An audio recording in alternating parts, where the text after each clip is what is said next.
They only have 90 days and she's hoping that they don't make it. Damn.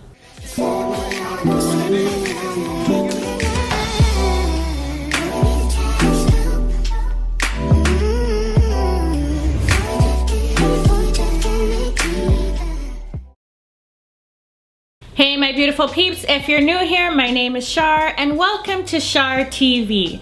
For my existing subscribers, I appreciate you coming on back. In today's video, I'm going to be doing a recap on episode 3 of 90 Day Fiance. It's called Pinois You Didn't. I'll be recapping 4 of the couples and I'm going to be starting with Kobe and Emily. Kobe has just arrived to America and Emily is super excited for them to have their time together. Reuniting at the airport was such a dream and there were fireworks. Their kiss was everything. Now she really wanted to pull over on the side of the road and just jump on him because it's been so long, but she decided to cool her lady parts and wait for later on that night. She's feeling a little nervous because she hasn't told him that they're not going straight home so that he can meet his son. She just wants to have one night alone with him because when they get back home, they probably won't be able to have sex for a while because they have a child and they'll be living with her parents. She doesn't know how he's going to feel about this. Now that he's finally in America, Kobe finally gets to meet his son, Coben, which is something that he's been looking forward to for the past 2 years. He just can't wait to see him and see the excitement on his face. So I know you really want to go see Coben, but I just think like, I haven't seen you in like 2 years. That means we haven't had sex in 2 years. So I was thinking. Now Emily told him that she got him a little something and he has to reach for her bag in the back of the car. When he has the bag, she pulls out some sexy lingerie. He said, "Ooh, this is hot. I can't wait to see this on you." He's honestly excited about the lingerie thing because that's their thing. When they were back in China, he used to put on like, you know, sexy underwear and he used to dance for her. Now Kobe is hoping that things will continue like they were in China because they have both changed. I was thinking maybe we could just like have one night together, you know, because I want you to see Coben, obviously. I don't want to take away from that, but would you be okay if maybe we had a date night and stay the night somewhere? I thought we were gonna meet him today. I know, but don't you want to have like one date night with me, babe? I want to meet Coben so badly. I can't wait. Yeah. How is this possible? He feels like she's being selfish because he wants to see his son. Now, do you think that she's being selfish or does she have a point with wanting to spend one night with him? He explains to her that yes, he wants her, but at the same time, he also wants to see his son. She sighs and explains that she knows and she doesn't want to take that moment away from him, but this is their only chance. Emily wants their relationship to be priority because she wants to see if the chemistry is still there. You know, to see if they're gonna even make it through the full 90 days and get married and be the best parents that they can be for their son. After seeing Emily so sad, Kobe decided, yeah, let's have mommy and daddy time. They go to a restaurant to start their date night. It's something like when I first walked here. What? It's like I was the only black person, I don't know. There's not a lot of black people here. I had a feeling like this in China, like, you know what I mean? China, there are no black people like black Chinese. And when they get to see a foreigner who's black, so they're like, some are really like excited, some Feel like we are dark in skin because we are dirty, we don't shower. They look at us as less of a human, I can say that. Kobe said that he's feeling uncomfortable and Emily said, well, I don't think you're the only one, meaning the only black person in the restaurant. And she said that she thinks that there's one other. Now it's a small town where they're gonna be living and this worries Kobe. He'd rather be in a place where there is more diversity. Emily is hoping that he'll start to feel more comfortable with his surroundings as time progresses. Emily then asked him about the cafe and Kobe said that he sold it and he was able to get back all the money he invested, which was $2,000. He was hoping that he would have made quite a bit of money, which would have helped him while being in America. But that was not the case. Now Kobe was being just a little bit shady now because he wasn't revealing to Emily how much money he had with him. So this made her worry because she doesn't want to be the one that pays for everything. In China, did you pay for everything? No, but you were working in China. Yeah, I paid for almost everything. I know, but you're not going to be able to work for a while. We have to plan a wedding. Yeah. I need a wedding dress. I need a ring. You need a ring. I don't want to buy my own ring. I already have to buy your ring. You're not gonna buy your ring. But I don't want like a stupid $100 ring. This is our first night, okay? I know, but I need to know these things because. Calm down. Oh my gosh, she was starting to get on my nerves because she was just going on and on and on, and it was driving me bonkers. Just shh and enjoy the date night. You could talk about that stuff later, just enjoy the moment. And that is everything between Kobe and Emily. Meh. Nothing too exciting. Up next is Jibri and Miona. After months of waiting, Miona is finally here. They head back to the truck and Jibri sets her on the bed of the truck and says that he has a gift for her. Wow. What's that? You gotta open it. It's a big ass box. You can't come to South Dakota unless you're gonna be my cowgirl. Oh my god, I can't wait to see it. Are you gonna be my cowgirl? Yes, of All right, course. let's go. Oh Yeehaw! my god, those are so cute. I never had cowboy boots. Not only did he have boots for her, but he had a cowgirl hat as well. Miona thought that the gifts were very thoughtful, and Jibri always knows what she needs, but she still don't want to live in Rapid City. Now they're driving home and Jibri is so proud to say this is Rapid City. He's pointing things out to her and she's like, there's nothing. She didn't look too impressed. And he's like, what do you mean? This is freedom and peace. She said, yeah, it looks nice as a countryside, and asked him if they were going into the city. Jibri said, yes, this is downtown. Miona didn't know much about Rapid City before going there. The first thing that she noticed is that there are a lot of cars and nobody was walking, which is really different from where she's from. There's no tall buildings and they're smaller than what she's used to in Serbia. She's also very nervous about meeting Jibri's mother and thinks, is she going to like me? Because she doesn't want any weird energy. Jibri said to her, just be yourself. That's the best thing that you can do. This is the little downtown square. This turns into like a little ice skating rink in the winter. Oh yeah, it's so cool. So in the winter we can go ice skating. I don't think we're gonna be here till the winter. We might. We should. Why wouldn't we? Okay, why are you getting upset? You don't like the city? Just for 6 months? We're gonna see. The look on her face said it all. I see issues ahead, don't you? Both of them are stubborn and have a hard time compromising. So it's going to be tough for them to come to agreements, especially on where to live and when. Miona has always dreamed about living in America and living in a big city. He hopes that she can learn to be realistic and realize that you need to put in work to make these dreams come true. They finally arrive. Hello! Oh, hi. Hi! Nice to finally Nice to meet meet you. So nice to meet you. Hi. Yes, finally. I'm excited. Wow, Jibri, look at your outfit. I had to show up for my queen. I got her some little. Oh wow, those are nice. Welcome to South Dakota. Jibri's dad said that she seems sweet, nice, and sincere. The mother thought that Miona would be more nervous than she was. She doesn't know her yet, but she really likes her too. Mahala asked Miona what she thought that South Dakota would be like. She explains how she felt, and Mahala went on to say, well, right now you're coming into fall, and it's gonna get colder soon. So how do you feel about that? Miona said, well, that's the time to be in California. Jibri was like, no. She said December, and he said, we are spending Christmas with my family. Okay, Christmas after Christmas. And then there's Easter.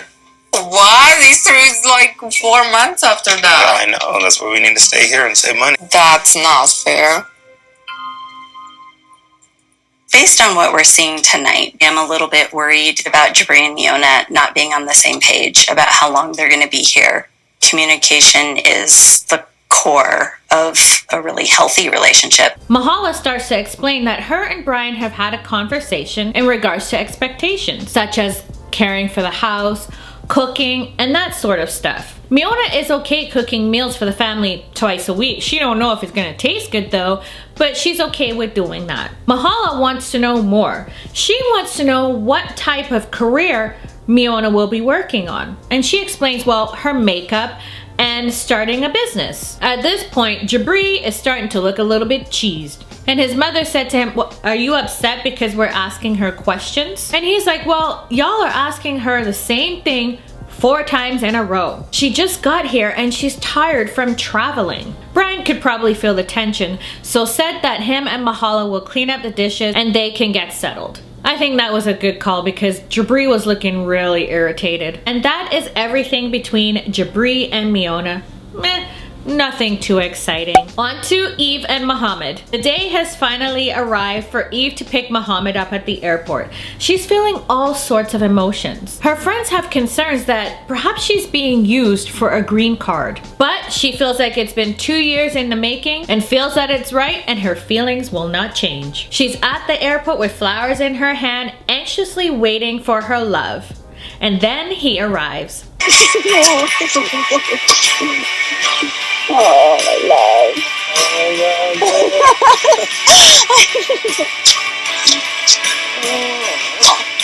Oh my gosh, you're finally here. I can't believe it. Finally there. My name is Mohammed. I am 25 years old. I'm from Alexandria in Egypt. When Mohamed saw Eve, it was an amazing feeling. He even showed affection. Now, affection is something that's not usually shown in public when you're in Egypt. That was his first taste of freedom and he felt like he was born again. Eve is excited that Mohamed is finally here, but also worried because he's left his country for the first time. He was living with his mother who cooked all of his meals. Eve is going to be away most days and for a good part of the day. So this is going to be a huge adjustment for Mohamed. She's concerned that maybe he's going to miss his family so much and he's not going to want to stay in Albuquerque. Or what if their culture differences are so much that they won't even get along? Mohamed will be living with Eve till they get married. And that's against religion rules in Egypt. He considers her to be his wife since she accepted to be engaged to him. So that's why he doesn't feel bad living in her house or sleeping in her bed. His mother is actually happy that he's living with her because she sees how happy he is. So he hopes that God will be okay. Once they arrive at Eve's lovely home, she shows him around. He's in absolute awe because the house is twice the size of the one that he was living in back in Egypt. It's a good feeling for him to have so much space. Oh my God! I love you. I love you too. Look at the box. It's for when we get married.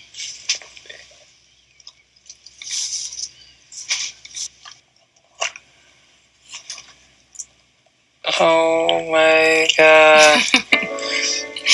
My king. That's so pretty. Mohamed's perfect woman in his imagination is one that will love him as his mother. Someone that will prepare everything for him to make his life easier. Eve makes him feel good. She's older, she's mature, and takes care of him.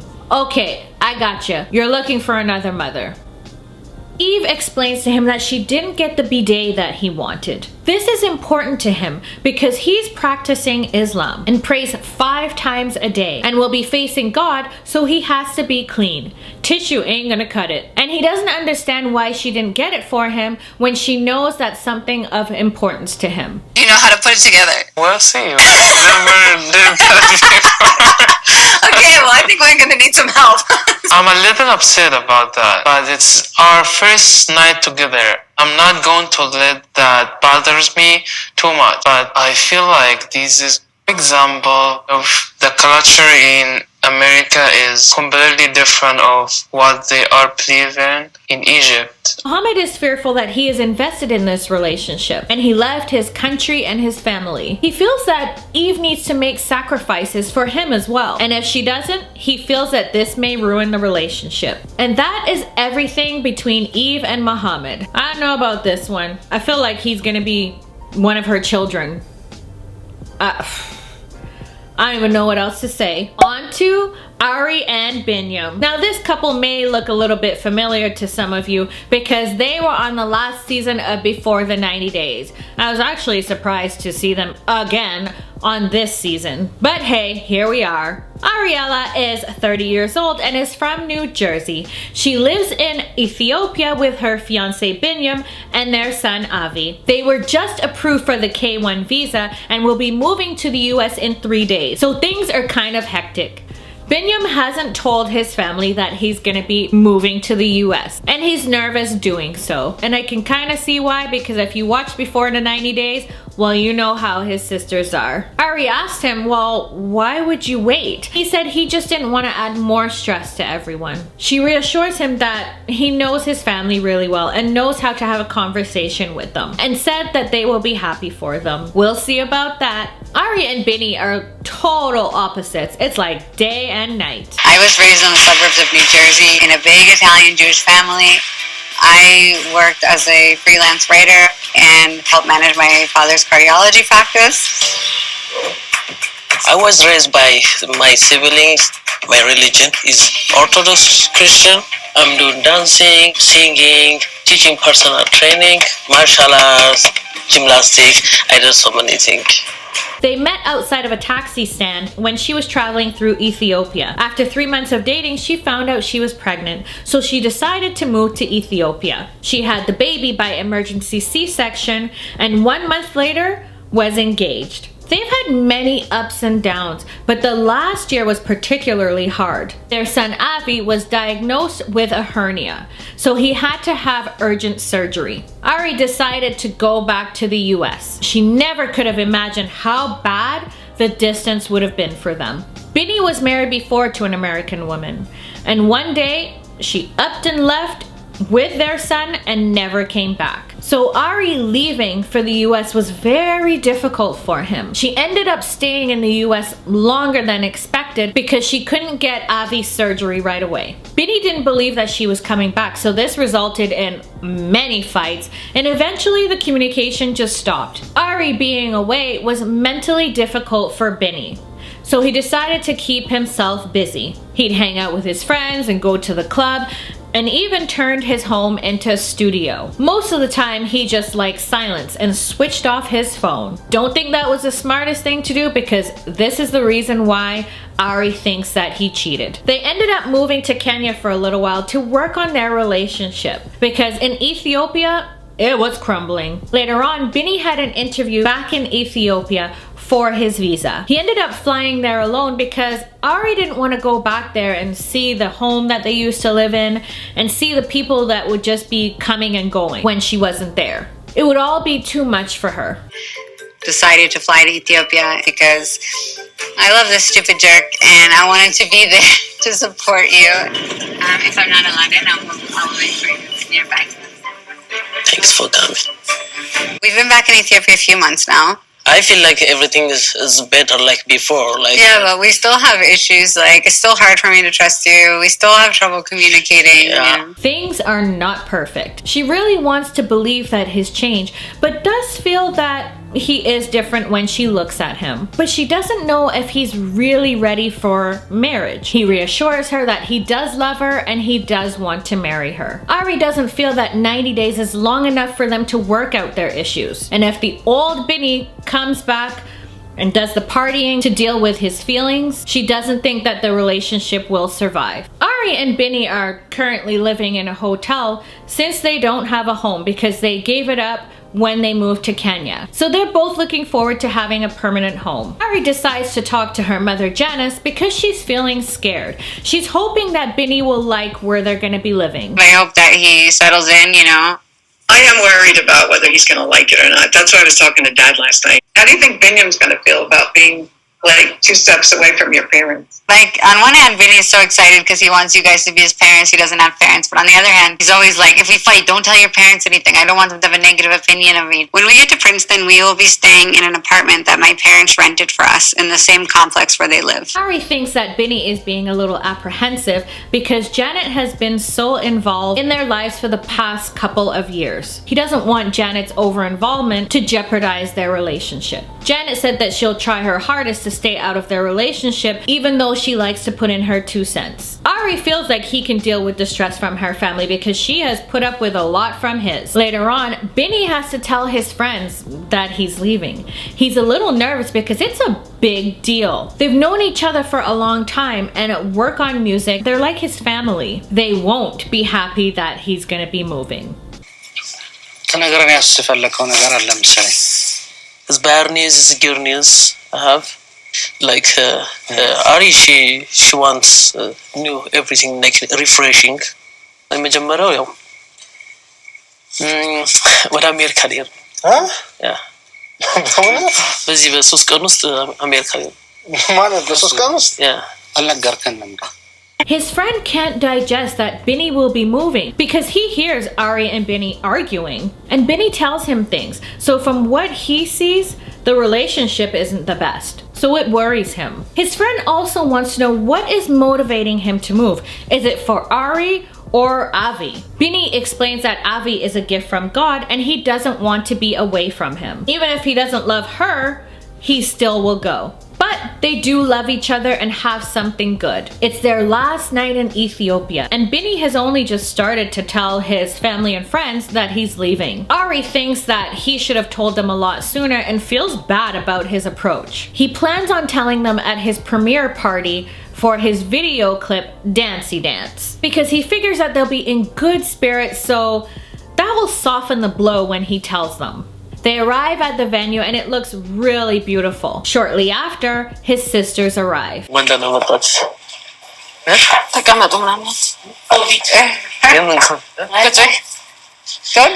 because of COVID. Yeah, she don't want to touch. We are here to see Biniyam music clip. We're really happy for him. It's been so long since we saw Ariela. We are happy for them. If they are happy, we are happy.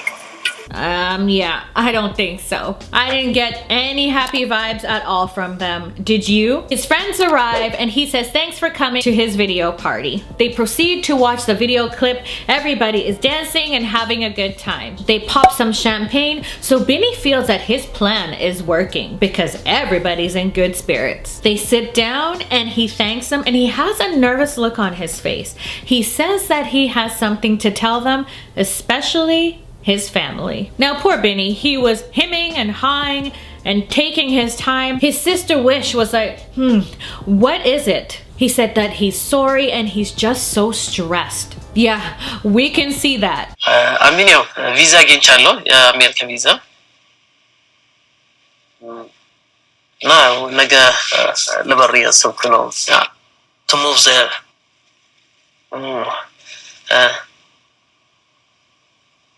ታዲያ እንዴት ነገ ልትበር ዛሬ ትነግረናለህ ቢል?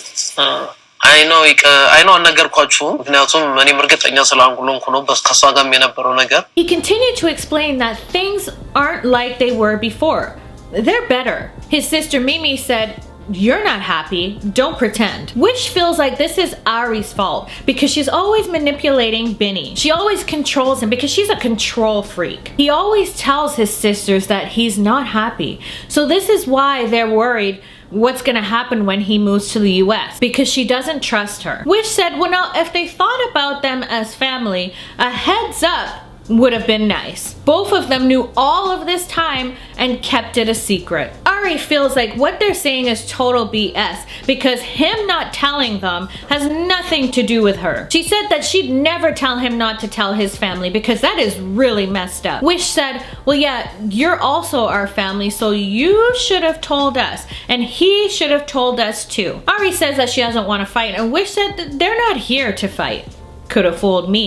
Ari said that it was Bini's decision not to say anything. Wish then said that they treat her like a sister. And Ari was like, well, you don't treat me as a sister. And if that's how you treat a sister, then she doesn't want any part of it. Okay, I'm happy that I'm not going to see you guys anymore. And you know what? I'm not going to marry you guys. I'm marrying Biniyam.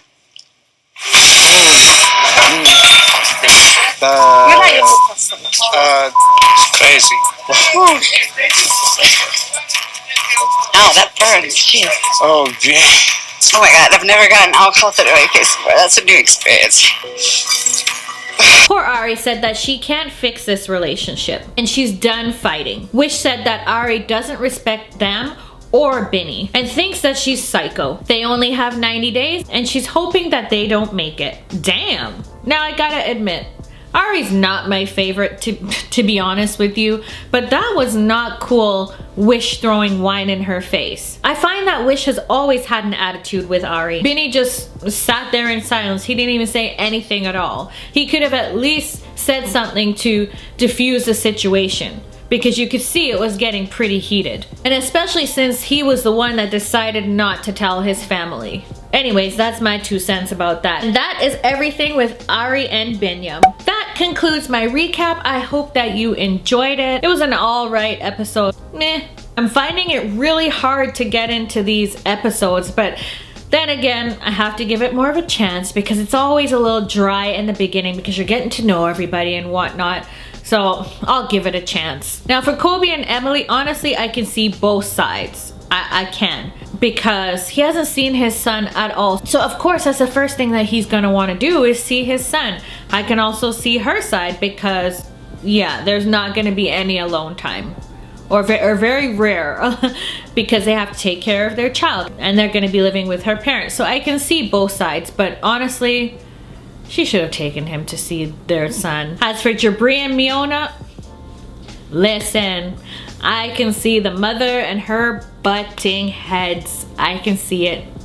I can see there's gonna be issues with this whole living thing because she don't look happy to be there. Let's be real. So I'm looking forward to see how that's all gonna pan out. Let me know your thoughts on the episode, if you found it a little bit dry or it was all right, or drop your thoughts in the comment down below and hopefully I can pin one of them. If you enjoyed my recap, give me a thumbs up. I'd definitely like to see it. And if you haven't hit the red button, I don't know what you're waiting for. You better subscribe.